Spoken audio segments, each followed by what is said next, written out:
Perkenalkan, nama saya Ivan dari kelas 10 IPA 5 yang akan menjelaskan tugas presentasi teks eksposisi. Pengertian teks eksposisi.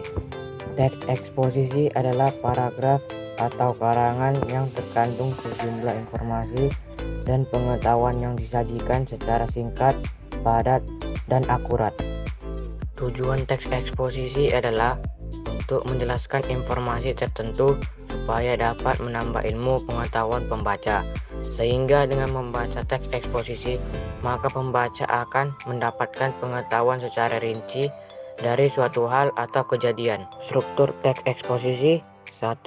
Judul, 2. Pernyataan umum atau tesis, 3. Argumentasi atau alasan, 4. Penegasan ulang atau kesimpulan.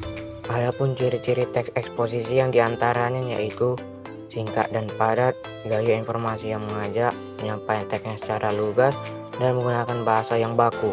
Jenis-jenis teks eksposisi: 1. Eksposisi defini, 2. Eksposisi proses, 3. Eksposisi ilustrasi, 4. Eksposisi laporan, 5. Eksposisi perbandingan, 6. Eksposisi pertentangan. Eksposisi defini yaitu suatu paragraf eksposisi yang memaparkan definisi suatu topik tertentu. Eksposisi proses yaitu langkah-langkah atau cara-cara untuk melakukan sesuatu dari awal hingga akhir. Eksposisi ilustrasi yaitu teks yang memaparkan informasi atau penjelasan-penjelasan tertentu dengan caranya memberikan gambaran yang sederhana mengenai suatu topik dengan topik lainnya yang memiliki kesamaan sifat atau kemiripan dalam hal-hal tertentu. Eksposisi laporan yaitu paragraf eksposisi yang mengemukakan laporan dari sebuah berita atau penelitian tertentu. Eksposisi perbandingan yaitu eksposisi yang gagasan utamanya disajikan dengan cara membandingkan dengan yang lain. Eksposisi pertentangan yaitu eksposisi ini berisi tentang hal pertentangan akan suatu hal dengan hal lainnya. Unsur kaidah penulisan teks eksposisi: 1. Menentukan topik yang akan disajikan, 2. Menentukan tujuan eksposisi, 3. Memilih data yang sesuai dengan tema, 4. Membuat kerangka karangan, 5. Pembahasan dengan mengembangkan kerangka karangan, 6. Membuat kesimpulan. Unsur kebahasaan teks eksposisi: pronomina. Pronomina atau kata ganti adalah jenis kata yang menggantikan nomina atau frasa nomina.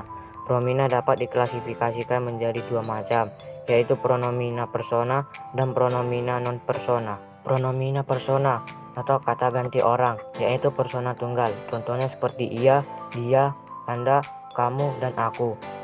Persona jamak contohnya seperti kita, kami, kalian, mereka, hadirin, dan para. Pronomina non persona atau kata ganti bukan orang yaitu pronomina penunjuk, contohnya seperti ini, itu, sini, situ, sana. Dan pronomina penanya, contohnya seperti apa, mana, siapa. Domina dan yerba. Domina atau kata benda merupakan kata yang mengacu pada benda, baik nyata maupun abstrak, dalam kalimat berkedudukan sebagai subjek. Dilihat dari bentuk dan maknanya, ada yang berbentuk nomina dasar maupun nomina turunan.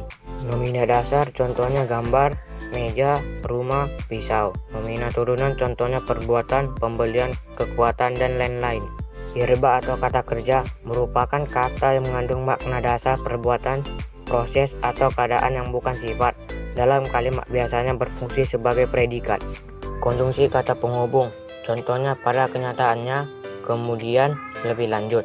Untuk memperkuat argumentasi, kata hubung atau konjungsi dapat dimanfaatkan. Penulis menghubungkan argumentasi dengan kata hubung pada kenyataannya, kemudian, dan lebih lanjut. Idealnya, argumentasi tidak disajikan secara acak. Kata hubung seperti itu dapat digunakan untuk menata argumentasi dengan cara mengurutkan dari yang paling kuat menuju yang paling lemah atau sebaliknya. Sekian dari saya, terima kasih.